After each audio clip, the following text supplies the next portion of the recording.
You are listening to the Intelligent Vocalist Podcast, episode 149. Welcome to the Intelligent Vocalist with John Henny. This is the podcast dedicated to help you be a smarter, better, more informed singer. And now, your host for the Intelligent Vocalist, John Henny.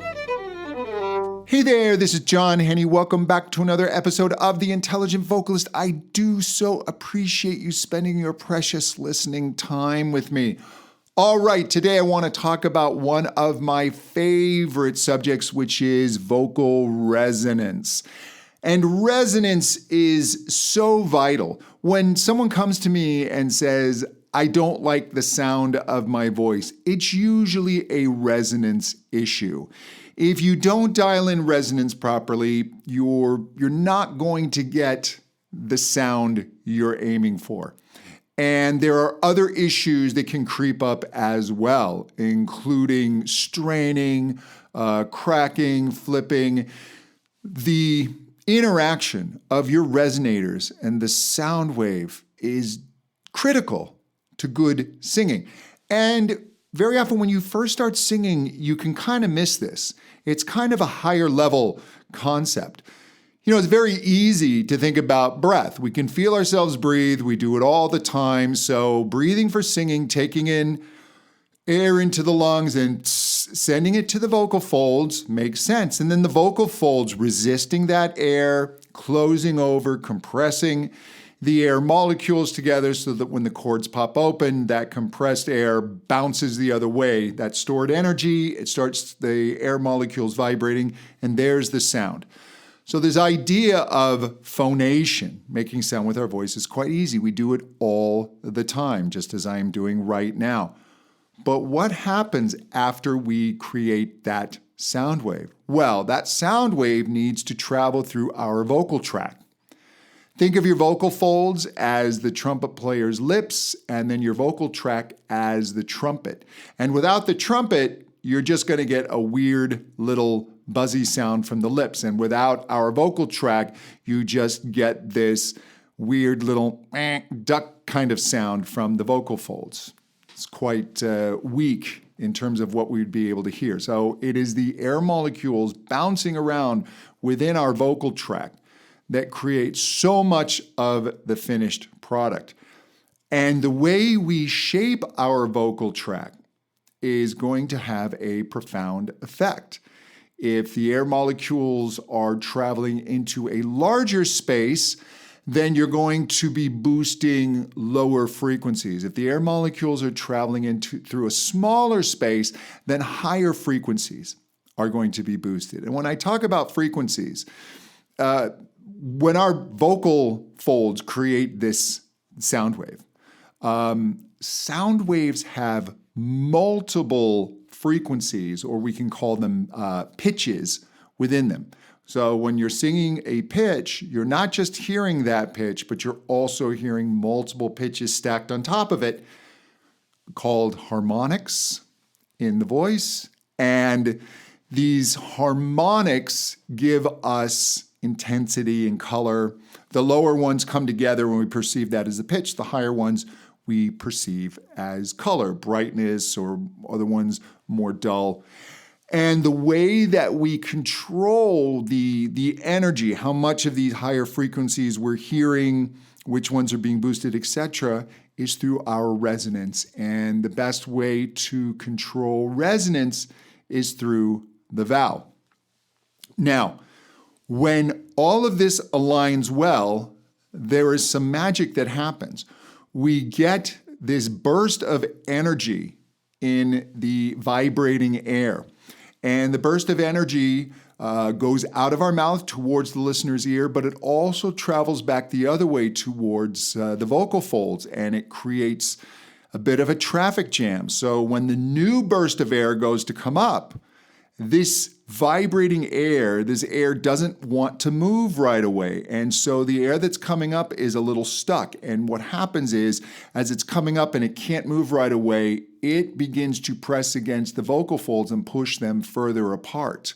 And this is being done acoustically. you're not doing this with muscle. It's pushing the vocal folds further apart. And then when the air finally does move, the air that's been building up this energy rushes out from between your vocal folds very quickly. And then your vocal folds, because they've been building up this stretched energy, this elastic energy, they close very quickly. And the quicker your vocal folds close, you get more power.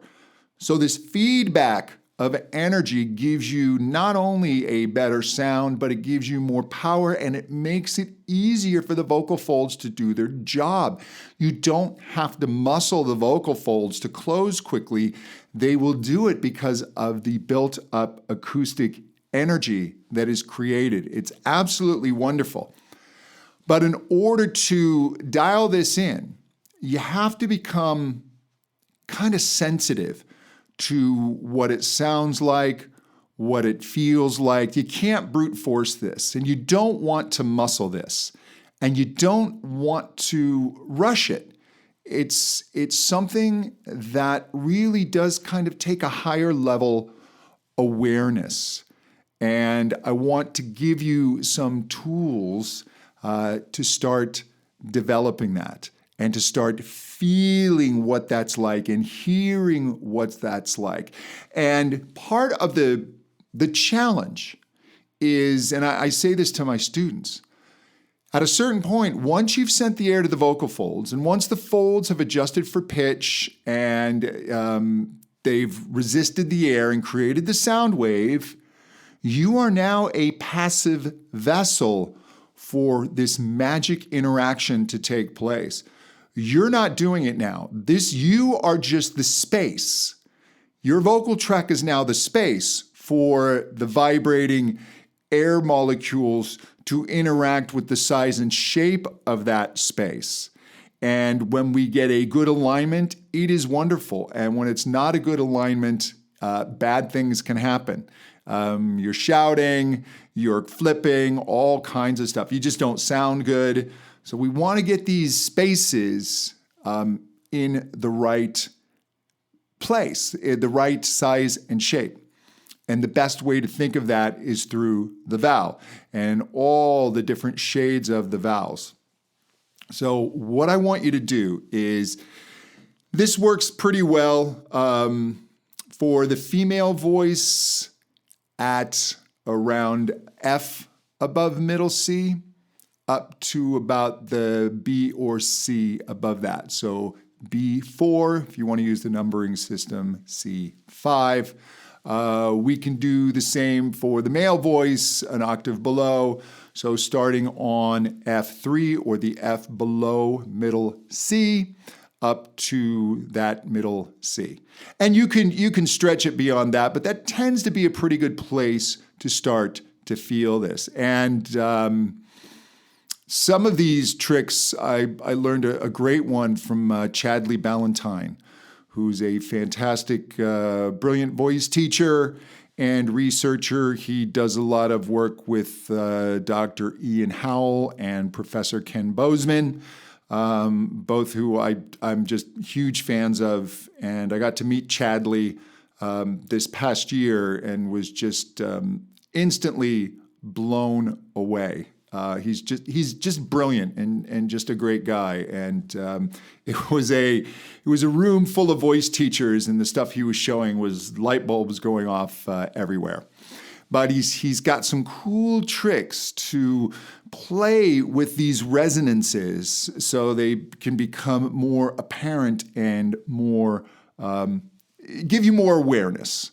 So a really good vowel to start with is an E vowel. Now, why is E a good vowel? Well, the strength of E for our particular purposes is the resonances that make up an E. The resonance boosts have a great deal of distance between them. They're actually the greatest distance of all the vowels, which gives E some strengths as singer and also some challenges, especially when you're trying to belt it up high. But we're not going to do this up high.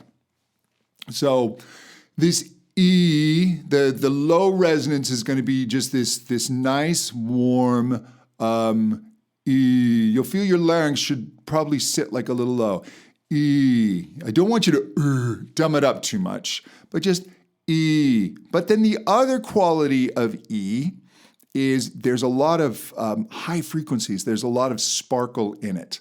So we can start to really hear, and when you listen for those high frequencies, you can almost hear as we move them a high whistle. That's like if you've ever heard throat singing, Tibetan throat singing. If you haven't, look that up. It's quite fascinating. But these singers are able to isolate these upper frequencies where it becomes a whistle that they're able to manipulate and move. It sounds like two voices at the same time. It's quite fascinating. They're just actually shining a spotlight on what's happening in everyone's voice. They found ways to just boost those higher frequencies so much that they stand out to the ear. But you have these higher frequencies in your voice, unless you're just speaking really, really dull. And certain vowels like ooh, the frequencies aren't as high. But you can just start off. I want you to just start on an E, get a nice comfortable E. E. And you don't need to worry about vibrato. We're just going to hold it. And then I just want you to go from E to ooh, and I want you to listen to what happens to your voice. Not just the change of the vowel, but really listen to these upper frequencies, that kind of brighter sound in the voice.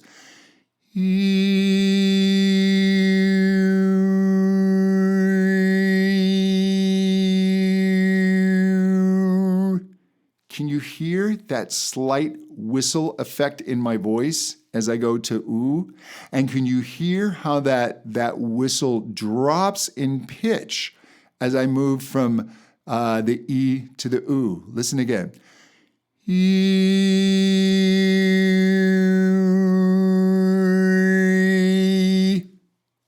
It's quite fascinating. So what's happening is this upper frequency boost is dropping. And just through this, I just want you to be aware in your own voice. Go ahead and try it. Start on the E. Move to the ooh slowly. And then back to the E. And then back to the ooh. Can you hear something happening in the higher part of the voice? And that little almost ringy whistle? That's your upper resonance. And this upper resonance is going to give your voice sparkle and ring and intensity. It's so critical. Rather than a dull, there's nothing really there.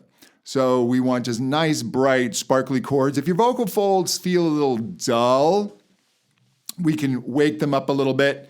With a bit of a pharyngeal sound. Some may call it twang, but you can just do almost like a duck quacking. Quack, quack, quack, quack. Get that quack, wee.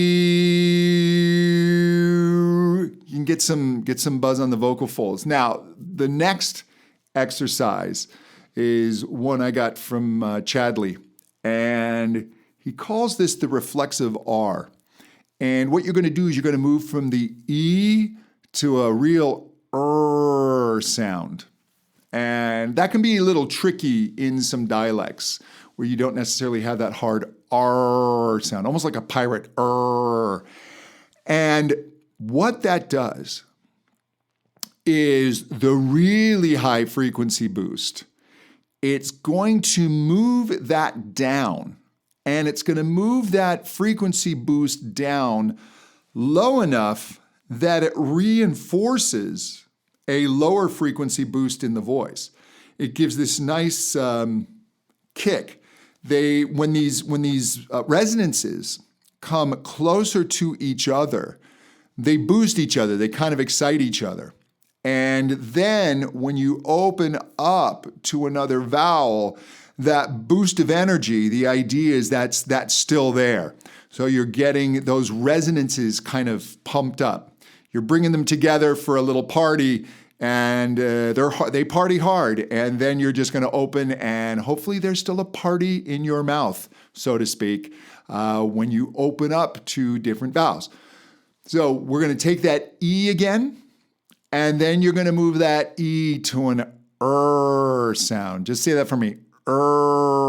Yeah, you can make that a really closed. It's a hard R. It's not a soft R. It's like far, weird. Say that with that exaggeration. Weird. Great. Now, we're going to do this slowly.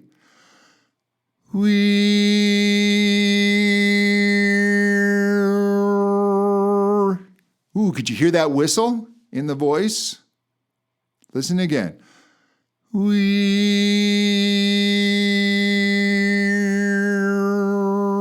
So I'm really hearing that high whistle drop in pitch. And then what it's going to do, again, it's going to boost the lower harmonics, or it's going to boost the lower formant if I want to talk fancy.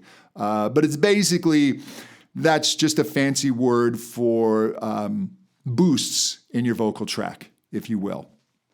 As we have the sound wave going through, think of it like an EQ system. Although now I know people are less familiar with EQ systems. Back when we had blasters, those big tape deck things, and the fancy ones would have the EQ, and you could boost up more of the highs and more of the lows.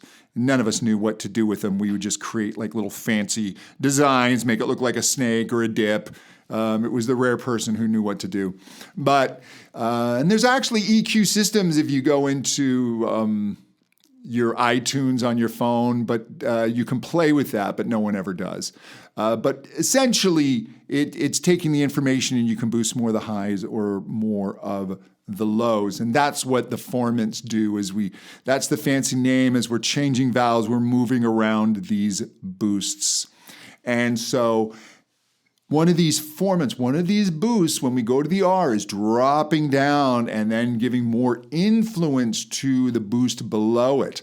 So I want you to feel that. We're going to start off with a W, wee, and we're going to go to the R, like you're saying weird, really slowly.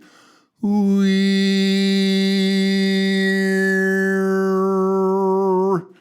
Give me a couple of those. Go to the wee. And then slowly towards the R, listen closely. Can you hear that whistle stick out? Once you get that kind of going, once you can kind of feel that whistle, we're going to open it to ah. And the idea is our ah should have some extra bite and sparkle.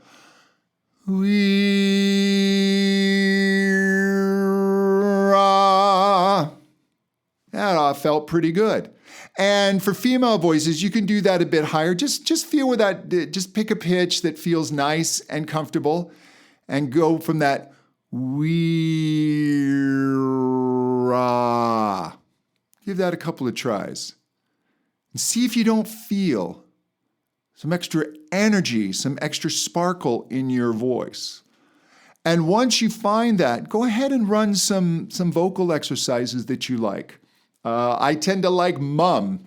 I go up and down on mums after that. And the mum just has some nice extra energy. And that resonance really starts to become more alive, not just in the sound, but also importantly, in your awareness. And your awareness is key for this. Oh my goodness, it really is. This instrument is driven by brain waves. Our relationship with this instrument is very, very odd. We don't see it. We don't feel it. We're just getting these phantom sensations, misleading sensations that are actually lying about what's really happening. So we really have to get in touch with what this thing feels like to us, what it feels like to you.